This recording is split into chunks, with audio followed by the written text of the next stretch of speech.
오늘 이 뉴스는 뭐라고 해야 될까요? 이번에는 휴직 찬스라는 얘기까지 나왔습니다. 세 번째 주제 만나보시죠.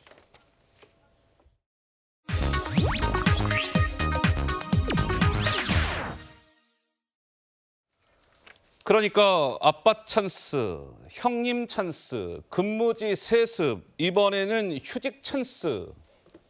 무슨 얘기일까요? 하나하나 짚어보겠습니다. 오늘 과천에 있거든요. 선관위가 과천청사에 있는데 한번 보시죠. 국민의힘 의원들 일부가 오늘 과천에 있는 선관위를 방문해서 노태학 선관위원장 사퇴, 그리고 선관위원들 전원 다 물러나시오.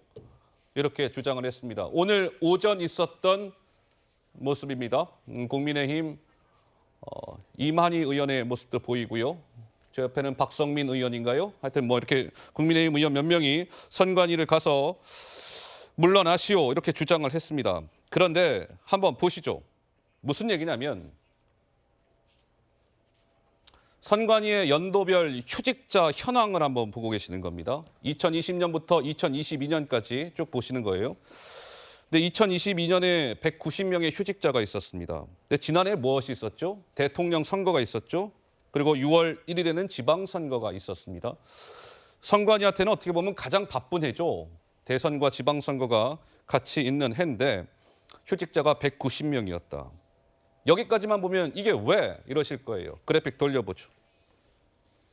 그런데 선관위의 경력 채용 저 파란색 박스를 한번 봐주세요. 2018년 경력 채용하는 사람들 숫자가 26명이었는데 2022년에는 75명으로 3배 가까이 증가한 거 보이시죠? 반면에 빨간색 박스, 신규 채용을 한 건수는 사람 명수가 줄어듭니다. 2018년 110명이었는데 2022년 77명 감소한 거 보이시죠? 그래서 지금 국민의힘이나 여권에서 나오는 얘기는 아니 선관위가 선거를 앞두고 대거 휴직을 하고 일부 간부는 휴직자들 공백을 메운다는 명분으로 지방직 공무원인 자기 자식을 정규직으로 꽂은 것 아니냐. 총체적인 도덕적 해이 상태다. 뭐 이런 얘기까지 나온 것이죠. 김현주 대변인님 무슨 생각이 드시는지요?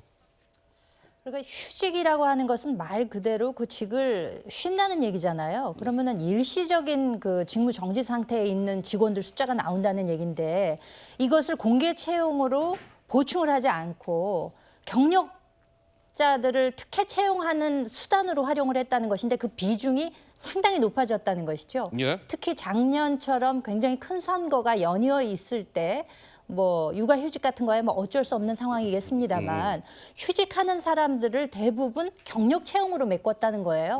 그러니까 이거는 지금 와서 이렇게 되돌이켜 생각해 보면은 이런 부패 상황이 어떻게 보면 조직적 구조적으로 이루어진 것이 아니냐.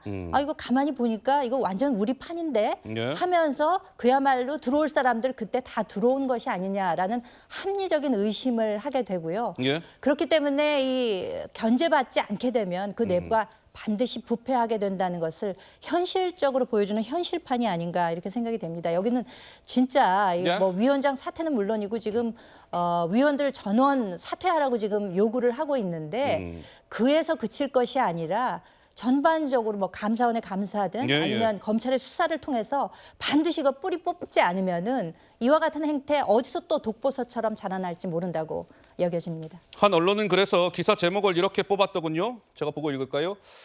선거가 있는 해에 휴직 찬스, 그 자리에 아빠 찬스. 이게 기사 제목이었습니다. 그런데요, 실제적으로 구체적으로 이런 케이스가 있었던 것 같아요. 한번 보시죠.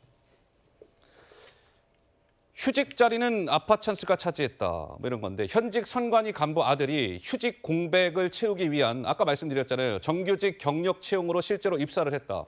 그런데 이직이 되어 온 지 반년 만에 6개월여 만에 8급에서 7급으로 한 단계 승진을 했다.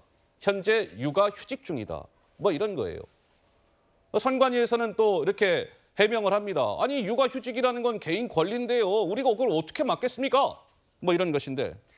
저기서 좀 이상한 부분이 뭐냐면요. 휴직은 늘 있는 거기 때문에 사람을 충원하는 것 자체가 전 문제는 아니라고 보는데 네. 보통은 육아휴직이면 육아휴직 대체자로 잠깐 계약직으로 한 1, 2년 그 시기만 대체할 수 있는 사람 뽑거든요. 근데 저 자리를 정규직으로 들어왔다는 거거든요. 그 부분이 굉장히 이상한 거예요. 보통은 그 사람이 빠졌을 때만 일할 사람을 따로 뽑는데 그래서 저게 어떻게 저 자리를 정규직이 비집고 들어올 수 있었는지 그 부분에 대해서는 분명히 따져봐야 될 필요가 있을 것 같습니다. 그래서 지금 이제 이 노태학 선거관리위원장에 대한 거취에 대한 논란이 있습니다. 참고로 중앙선거관리위원장 임기가 시청자 여러분들 6년입니다. 6년. 노태학 선관위원장 임기는 참고로 한 5년 정도 남았어요. 근데 이제 이번에 논란이 일파만파 일었고 국민의힘이나 여권에서는 노 위원장님 물러나시오 이렇게 주장을 하고 있죠. 여론조사 결과를 보고 계십니다. 노태학 위원장 책임지고 물러나야 한다. 73.3%. 물러날 필요 없어요. 14.1%에 불과합니다. 장현주 변호사님 개인 의견은 어떠하신지요? 당연히 뭐 노태학 위원장에 대해 저런 여론조사가 있을 수 있다고 생각이 듭니다. 여러 특혜 채용 의혹들이 지금 선관위에서 일파만파 나오고 있고 끝을 모를 정도로 이것은 거의 선관위 자체에 구조적인 문제가 있는 것이 아니냐라는 의심을 불러일으킬 수밖에 없는 장면인데요.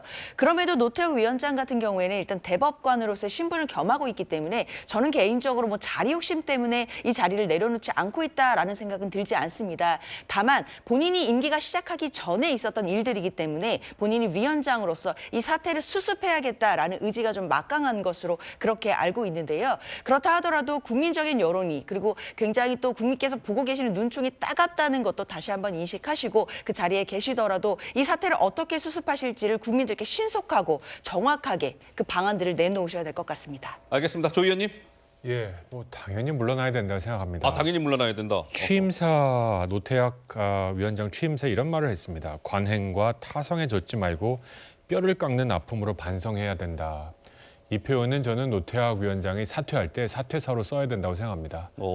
이미 자정 능력을 상실한 기관은 당연히 타인의 외부의 힘에 의한 정화가 없으면 당연히 깨끗해지지 않습니다. 여러 가지 아까 휴직에 관해서도 어쩔 수 없나라고 얘기하셨는데요. 선관위에서 가장 중요한 건 선거 관리입니다.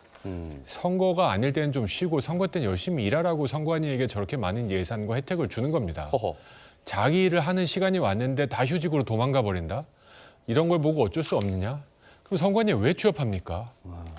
선거 때는 도망가고 선거가 아닐 때는 일하고 이게 좀 말이 안 되는 일반 사기업에서는 도저히 용납되지 않는 논리들을 언론에다가 할 수 있을 정도로 도덕적 해이가 지금 팽배해 있다. 저는 선거를 우리 국민들의 표를 관리할 만한 자격과 도덕적 자세가 저는 전혀 되어 있지 않다라고 생각하고요. 예? 노태학 선관위원장이 자기 임기 중에 일어난 일이 아니다고 해도 저 정도의 위치에 있는 공직자면요. 여러 가지 여론과 도의적 책임을 지고도 물러날 수 있는 겁니다. 예. 저는 충분히 빨리 거취를 정리하셔야 된다고 생각합니다. 알겠습니다. 선관위 혹시 1년 예산이 한 어느 정도 돼요? 혹시 아시는 분 있으세요? 꽤 많나요?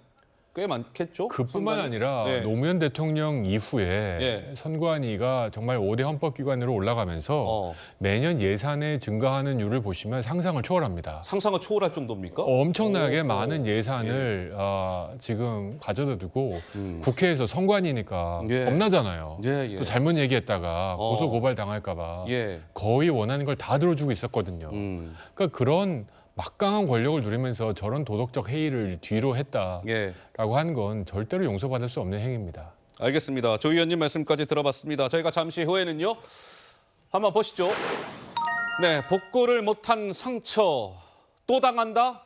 글쎄요. 무슨 얘기일까요? 잠시 후에 뉴스를 보다 시간에 짚어드리겠습니다.